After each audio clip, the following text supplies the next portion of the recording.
नमस्कार. नमस्ते. आज आपण इथे पासवर्ड सुचण्याचा या पुस्तकाच्या निमित्ताने त्याचे लेखक आपल्यामध्ये उपस्थित आहेत आणि त्या निमित्ताने ती संकल्पना काय किंवा ते जाणून घेण्याच्या दृष्टिकोनातनं इथे एक पॉडकास्ट आपण करतो आहोत. मी डॉक्टर मृणाल भारद्वाज आणि माझ्याबरोबर आहे डॉक्टर सीताराम कुरुले, जे पासवर्ड सुचण्याचा या पुस्तकाचे लेखक आहेत. ही संकल्पना खूप युनिक आहे, म्हणजे याच्यावर आधी कोणतंच अशा पद्धतीचं पुस्तक आलेलं नाही आणि म्हणून ही संकल्पना काय आहे, या संकल्पनेमध्ये कोणत्या कोणत्या गोष्टी अंतर्भूत असतात, या संकल्पनेचा लोकांना कसा काय उपयोग होऊ शकतो जीवनामध्ये आपण, कारण मला वाटतं ही संकल्पना मानसशास्त्रीय संकल्पना आहे आणि त्या दृष्टिकोनातनं एक त्याच्याबद्दल उद्बोधन आणि त्याच्याबद्दलची माहिती सगळ्यांना मिळावी या दृष्टिकोनातनं आज तुम्ही उपस्थित आहात. नमस्कार सर्वप्रथम. नमस्कार. नमस्कार. आणि सर, ही संकल्पना काय आहे, पासवर्ड सुचण्याचा म्हणजे काय? मॅडम, आपण कुठलाही प्रसंग असेल तर आपल्याला प्रत्येक प्रसंगी काही ना काही सुचतं. तर त्या प्रसंगी जो पहिला विचार आपल्या मनामध्ये येतो की आपल्याला असं करायचं आहे, ही जी पहिला विचार आपल्या मनामध्ये येतो तो म्हणजे सुचणं. आणि त्या पहिल्या विचाराचं रूपांतर जर कृतीत झालं तर ते आपल्या सुचण्याला अर्थ प्राप्त होतो. मग ते सुचणं छोट्या प्रसंगाचा असो, मोठ्या प्रसंगाचा असो, एखादा निर्णय घ्यायच्या वेळेचं सूचना असतो. आणि बऱ्याच वेळा ते सुचणं योग्य असायला पाहिजे. त्याच्या पाठीमागचा जो बेस आहे तो जर अयोग्य असेल, तर सुचणं अयोग्य असेल तरी देखील त्याचे दुष्परिणाम होतात. किंवा एखादी गोष्ट आपल्याला योग्य सुचली आहे पण ती कदाचित ती कृती करायला आपण राहून गेलो तरी देखील आपल्याला भविष्यकाळामध्ये त्याचे दुष्परिणाम भोगायला होऊ शकतात किंवा पश्चाताप येऊ शकतो. किंवा आपल्या मनामध्ये काही त्या संदर्भातले शल्य मनामध्ये राहू शकतात. तर का सुचलं नाही, आणि कधीकधी ते सुचलं नाही म्हणून होणारे परिणाम कधी अत्यंत नॉमिनल असतात, पण कधीकधी ते अत्यंत मोठ्या स्वरूपाचे देखील असतात आणि त्याची फार मोठी किंमत देखील आपल्याला मोजावं लागू शकते. ॲक्च्युली हा टॉपिक आहे सुचणं, तसा दिसायला खूप छोटा वाटतो, परंतु मी गेली माझी 32 वर्षाची नोकरी आहे, त्याच्यामध्ये मी जे अनुभवलं, मग त्या प्रशासकीय पातळीवर असेल, माझ्या डिपार्टमेंटचे काही प्रसंग असतील, कुटुंबातले काही प्रसंग असतील, नात्यागोत्यातले काही प्रसंग असतील, या सगळ्याचा ज्यावेळेस मी सिंहावलोकन केलं त्यावेळेस माझ्या लक्षात आलं की प्रत्येक वेळी आपला जो ग्राफ आहे तो चढत्या क्रमाने चालला आहे. दिवसेंदिवस माझी व्यक्तिमत्व ग्रूम होतं आहे किंवा त्याला एक निखार येतो आहे. तो माझ्या स्वतःच्या बाबतीतच नाही तर मुलांच्या बाबतीतसुद्धा हे घडतं आहे. तर का घडतं हे नेमकं, असंच का घडत चाललं आहे? आणि जसं लॉ ऑफ ॲट्रॅक्शन या कॉन्सेप्टमध्ये की आपण जसं ठरवतो तसा विचार किंवा हे ब्रह्मांड, जे शाहरुख खानचं एक डायलॉग आहे की अगर दिल से किसी चीज़ को अपन चाहे तो शिद्दत भी उसे मिलाने की साजिश रचती है, असं जे काय आहे. तर मला असं वाटलं की कुठेतरी याचा काहीतरी संदर्भ लागतोय ह्या गोष्टींशी. आणि मग मी हे केलं तरी अत्यंत छोटी गोष्ट की ती कुठंतरी क्लिक होते, ॲटो क्लिक होते, कुठंतरी सुचते आणि ते आपोआप सुचते. फार त्याला तासनतास विचार केला आहे, कुठंतरी आपण त्याचं हे करत बसलो असं होत नाही.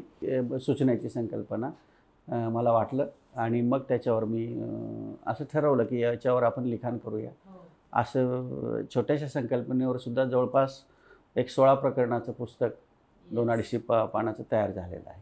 म्हणजे मानसशास्त्रामध्ये आपण मानसशास्त्राचे पण त्याच्यामध्ये पण आपलं पोस्ट ग्रॅज्युएशन आहे आणि ACP म्हणून आपण कार्यरत आहात पोलीस या कार्यक्षेत्रामध्ये.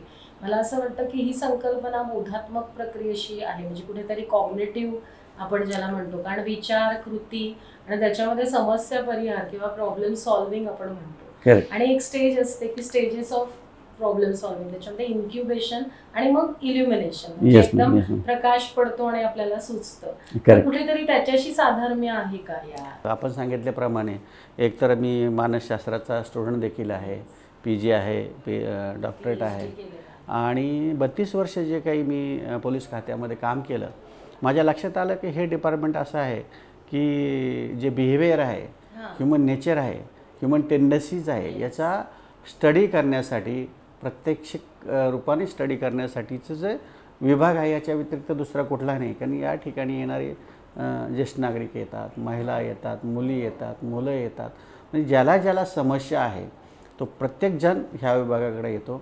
आणि मग माझ्या त्या थेरॉटिकल नॉलेजचा आणि प्रॅक्टिकल ॲस्पेक्टचा एकत्र मिलाप होऊन मला एक चांगलं काम याच्यातून करता आलं. आणि आपण जसं म्हणालात त्याप्रमाणे हे एक सेल्फ हेल्प बुक टाईप ते बुक झालेलं आहे. आणि कॉग्निटिव्ह बिहेवियर रिलेटेड आपलं जसं म्हणणं आहे की क्लासिकल कंडिशनिंग असेल, चाहूल असेल, एखादी हिंट असेल, किंवा आपण हजरजबाबीपणा म्हणतो, किंवा प्रसंग अवधान म्हणतो, तर ह्या सगळ्या ज्या गोष्टी आहे, कधीकधी असं वाटू शकतं वाचकाला की मला तर प्रसंग अवधान माझं खूप चांगलं आहे किंवा माझी टेलिपॅथी चांगली आहे, पण ते शेवटपर्यंत वाचत गेल्यावर हे लक्षात येतं की ह्या ज्या गोष्टी आहेत ह्या सगळ्यांचा मिलाप म्हणजे सूचना आहे. नुसतं प्रसंगावधान म्हणजे सूचना नाही, नुसतं हजरजबाबीपणा म्हणजे सूचना नाही, ह्या सगळ्या गोष्टींचा मिलाप म्हणजे सूचना. याच्यासाठी मी एक उदाहरण देऊ इच्छित की लीळा चरित्र हे माहीम भट्टांनी लिहिलेलं आहे. ते मानभाव पंथांचा एक ग्रंथ आहे. त्याच्यामध्ये एक डोळस माणूस 3 आंधळ्यांना सांगतो की हत्तीचं वर्णन करा. तुम्ही स्पर्श ज्ञानाने हत्तीचं जाऊन हत्तीला चेक करा आणि वर्णन करा. मग जो हत्तीच्या पोटाला हात लावतो त्याला हत्ती पोत्यासारखा वाटतो, जो कानाला हात लावतो त्याला हत्ती सुपासारखा वाटतो, जो सेपेला हात लावतो त्याला हत्ती सापासारखा वाटतो. पण ह्या डोळस व्यक्तीला ते माहीत असतं की ह्या सगळ्या गोष्टींचा मिलाप म्हणजे हत्ती आहे. तसं ही सूचना, ही प्रक्रिया, ह्या विविध गोष्टींचा एकत्र मिलाप म्हणजे ती सुचण्याची प्रक्रिया आहे.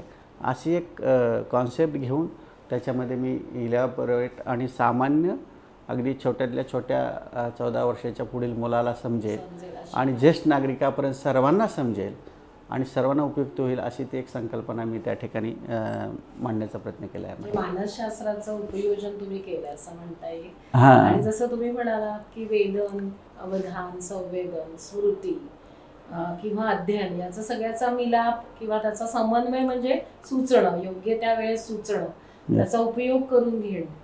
तर तुम्ही या क्षेत्रामध्ये काम करत असताना एखादा अनुभव तुम्ही असा सांगू शकाल का की तुम्हाला सुचलो आणि त्याचे काही परिणाम? मॅडम, आता याच्यामध्ये मी कसं सिक्वेन्स वाईज जर सांगायचं म्हटलं तर एक तर पहिल्यांदा सुचण्याची कॉन्सेप्ट मांडलेली आहे.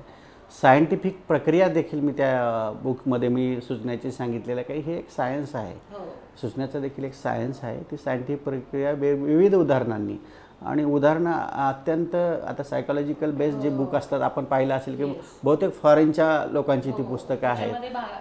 लोकांचं फारच कमी म्हणजे रिअर बोटावर मोजण्या इतके आहेत. आणि मला असं वाटलं की सामान्य नागरिकांपर्यंत, सामान्य लोकांपर्यंत ही गोष्ट पोहोचावी आणि खूप त्याला असं कॉम्प्लिकेटेड पद्धतीने न जाता, म्हणून मी त्याच्यामध्ये दिलेली उदाहरणं अत्यंत छोटी आहेत.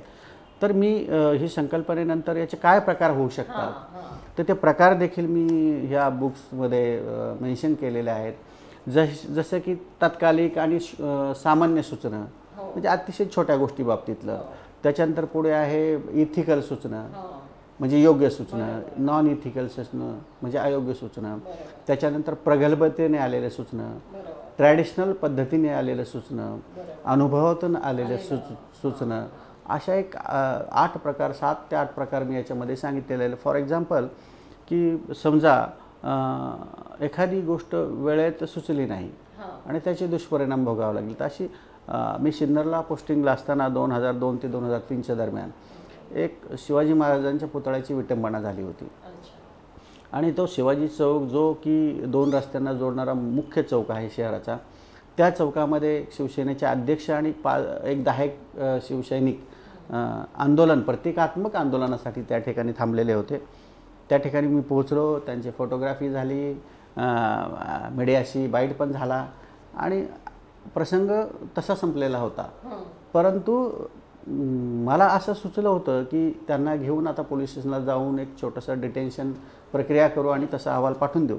पण आमचे दैनंदिन संबंध होते, चांगले प्रेमाचे संबंध होते आणि माझा त्यावेळेसचा तो सुचून देखील मी कृती न केलेला कॅज्युअल अप्रोच, त्यांनी फक्त एवढं एक वाक्य वापरलं की सर आता काही अजून एक 5-10 मिनिट जातील, फक्त तहसीलदार साहेबांना येऊ द्या जागेवर आणि त्यांना एक निवेदन देऊ द्या, म्हणजे आम्ही इथून उठतो. पण त्या 10 मिनिटाचा दुष्परिणाम असा झाला की ती वाऱ्यासारखी बातमी शहरामध्ये पसरली आणि एवढी अमाप गर्दी जमा झाली. दोन्ही रस्ते, संगमनेर रस्ता, शिर्डी रस्ता, नाशिक रस्ता पूर्णपणे ब्लॉक झाला आणि ह्या लोकांच्या, आंदोलकांच्या व्यतिरिक्त इतर जे काही हौशे नवशे गवशे इतर जी काही सहभागी मंडळी होती त्यांनी हिंसक वळण घेतलं, दगडफेक करायला सुरुवात केली, जाळपोळ करायला सुरुवात केली आणि मग मात्र पोलीस अल्प आणि अमाप असा जनसमुदाय, अमाप असे आंदोलक आणि ते मात्र आमच्या विदिन रीच किंवा लिमिटच्या पलीकडे गेलं. आणि तो प्रसंग वरून मला असं जाणवलं की ज्यावेळेस योग्य सुचलेलं होतं त्यावेळेस ती लगेच कृती केली असती तर ह्या पुढील घटना, त्याच्यानंतरचा द्राविडी प्राणायाम, आमच्याबद्दलचे रिपोर्ट, नंतर ऑफेन्स रजिस्टर करणे, त्याच्यानंतर आम्हाला सामोरं जावं लागलं. तर योग्य सुचल्यानंतर ती कृतीसुद्धा आवश्यक आहे. ती कृती केली नाही तर ते योग्य सूचनाला काही मिनिंग राहत नाही. म्हणजे विचार प्रक्रियेमध्ये सुचणं किती आवश्यक आहे. बरोबर. योग्य वेळेस योग्य सुचणं, त्याचे परिणाम नंतर आपण इव्हॅल्युएट करतो. पण ते सुचणं खूप महत्त्वाचं आहे, हे खरंच आहे.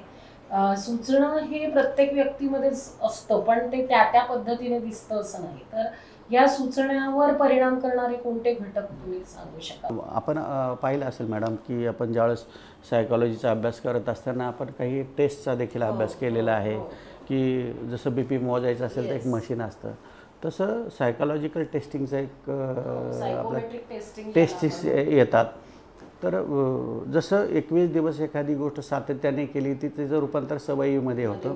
याच्यामध्ये देखील ह्या छोट्या छोट्या सवयी, उदाहरणार्थ आता मी सांगितलं की याच्या पारंपरिक सूचना, तर त्या पारंपरिक सूचनेला काही लागत नाही की दवाखान्यात जायचं आहे तर पेशंटला भेटायला जाताना आपल्याला काहीतरी फ्रूट्स घेऊन गेले पाहिजे, हे नॅचरल आहे. त्याला त्यावेळेस एकदम सुचायची गरज नाही, ट्रॅडिशनल सूचना आहे, काही अनुभवता आलेल्या गोष्टी असतात. पण एकंदरीत माझ्या स्वतःच्या व्यक्तिमत्वाचा आणि समाजातील काही घटकांचा, यशस्वी व्यक्तींचा, मग त्याच्यामध्ये अमिताभ बच्चन असतील, धीरूभाई अंबानी असतील, संगीत क्षेत्रातल्या विविध क्षेत्रातल्या यशस्वी व्यक्तींचा मी अभ्यास केला. माझ्या स्वतःच्या जीवनाचा देखील अभ्यास केला. माझ्या पुढच्या पिढीच्या यशाचा देखील मी अभ्यास केल्यानंतर मला असं लक्षात आलं की जवळपास 10 असे घटक आहेत की ज्या घटकाशी निगडीत बाबी जर प्रत्येकाच्या जीवनामध्ये त्या जर असतील तर त्याचे सुचण्याचं प्रमाण हे चांगलं असतं. आता ते प्रमाण मोजण्यासाठी मग मी त्या 10 घटकांचा विचार करून सायकोलॉजिकल टेस्ट डेव्हलप करताना आपल्याला माहिती आहे तज्ज्ञांची मदत घ्यावी लागते. तर सुचणं ही संकल्पना आहे, याचे काही पॅरामीटर्स आहेत का जे तुम्ही पुस्तकामध्ये तुमच्या नमूद केलेले आहेत? येस मॅडम, याच्यामध्ये सुचणं आपल्याला जर योग्य आणि चांगलं करायचं असेल, प्रगल्भ करायचं असेल तर त्याचे काही पॅरामीटर्स आहेत, काही घटक आहेत जे की मी स्वतःच्या अनुभवामध्ये देखील ते अनुभवलेले आहेत. आणि ज्यावेळेस मी इतर व्यक्तींचा अभ्यास केला त्याचं पण माझ्या लक्षात आलं की त्यांच्यामध्ये ह्या काही गोष्टी आहेत ज्याच्यामुळं त्यांचं सुचणं इतकं योग्य वेळी आणि प्रगल्भ आहे आणि त्याचं त्यांना बेनिफिट होतं आहे. तर सुचण्याचे आहेत पॅरामीटर. पहिलं तर शारीरिक आरोग्य, तुमचा जो फिटनेस आहे तो महत्त्वाचा आहे. फिटनेसमध्ये बॉडी कशी दिसते त्याच्यापेक्षा तुमचं आरोग्य निरोगी आहे. दुसरं आहे मेंटल हेल्थ. जसं फिजिकल हेल्थ आहे तशी मेंटल हेल्थ आहे. त्याच्यानंतर सोशल आस्पेक्ट, सामाजिक स्थानसुद्धा महत्त्वाचं आहे. त्याच्यानंतर आहे तुमचं आत्मबल, सेल्फ एस्टीम, आत्मबलसुद्धा इम्पॉर्टंट आहे. नंतर कुटुंबातलं स्वास्थ्य ते पण त्याच्यामध्ये इम्पॉर्टंट आहे. त्यांचं छंद, आता मला संगीताची आवड आहे, सगळ्यांच्याच बाबतीत संगीतच असेल असं नाही, परंतु ते आवड जी आहे त्याचासुद्धा फार मोठा इम्पॅक्ट आपल्या त्या याच्यावर होतो की जे सुचण्याचे अडथळे मी याच्यामध्ये दिलेले आहेत ते अडथळे जर तुम्ही मेंटली डिप्रेस्ड असाल किंवा तुमचं अटेन्शन कमी असेल काही कारणामुळे, तर तुम्हाला समोरचा काय सांगतो ते ग्रास्प होत नाही आणि तुम्हाला वेळेत सुचत नाही. तर त्याच्यासाठी तुमचा छंद जर तुम्ही रेग्युलर जोपासत असाल तर तुमचं एकदम रिलॅक्स कूल तुम्ही असता. त्याच्यानंतर थोडासा भावनांक आणि बुद्ध्यांक आपण जो IQ म्हणतो, हां, आणि या व्यतिरिक्त आणखीन एक पॅरामीटर्स आहे टाईम मॅनेजमेंट. तर असे एक 10 पॅरामीटर मी त्याच्यातून सिलेक्ट केलेले आहेत.